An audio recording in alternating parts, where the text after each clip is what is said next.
Hello and welcome to Baltic Centre for Contemporary Art. My name's Judith and I'm part of BALTIC Crew, and today we'll be looking at and talking about the Sutapa Biswas exhibition called Lumen, which is on our third floor gallery until March 2022.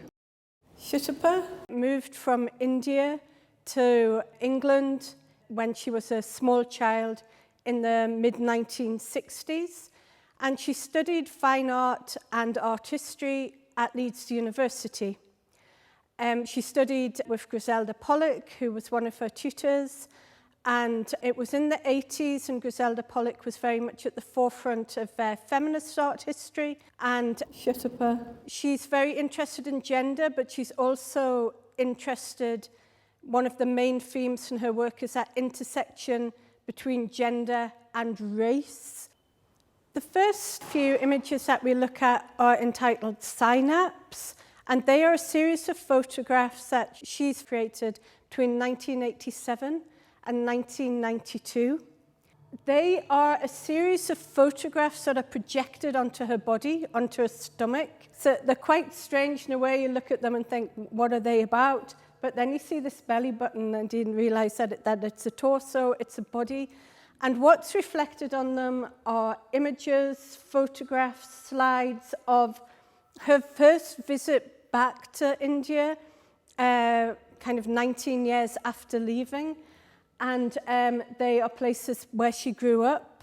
They're places that she loved about India, different kind of historical, artistic aspects of India as well, and they're projected on her body.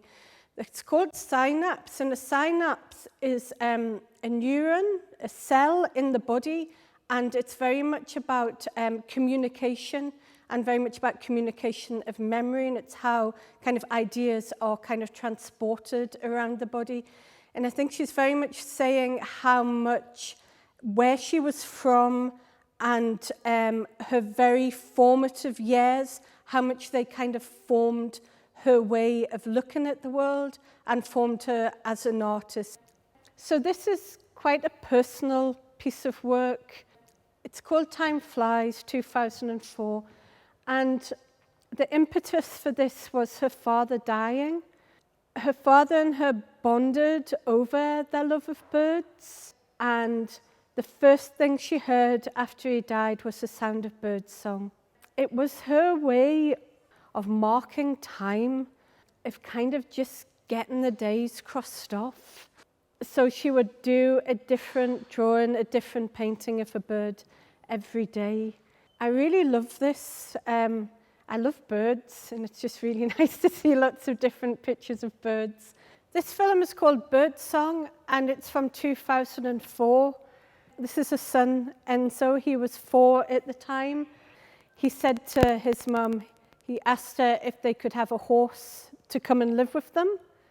And his mum was kind of, so where would it live? And he said, it'd just live in the living room with us. It's quite magical in a way because she kind of conjures up his kind of desire, basically, when he said that he really wanted a horse to kind of live with them. This is a film set in this big old country house, and her son's sitting there, and it's as if she's kind of magicked this horse for him, a kind of wish fulfillment. This film is called Lumen. It's Sutapa's most recent work. Lumen refers to a unit of light, and I think she used it very much as a reference to kind of hope in dark times. It's very much about the kind of matrilineal lineage in her family. So it's about herself, it's about her mother, and it's about her grandmother. She mentions very much about this idea that the woman's story isn't always told. So she's very interested in telling the story of, as I say, of the matrilineal kind of history. One of the things that she's very interested in her work is looking at personal narratives and individual narratives within the big histories. And the big history here is India under British colonial rule, under partition. It's about sense of displacement when leaving India, and it's about the ways in which everything in India was kind of commodified, from tea to silk to opium to people. It talks about the slave trade as well.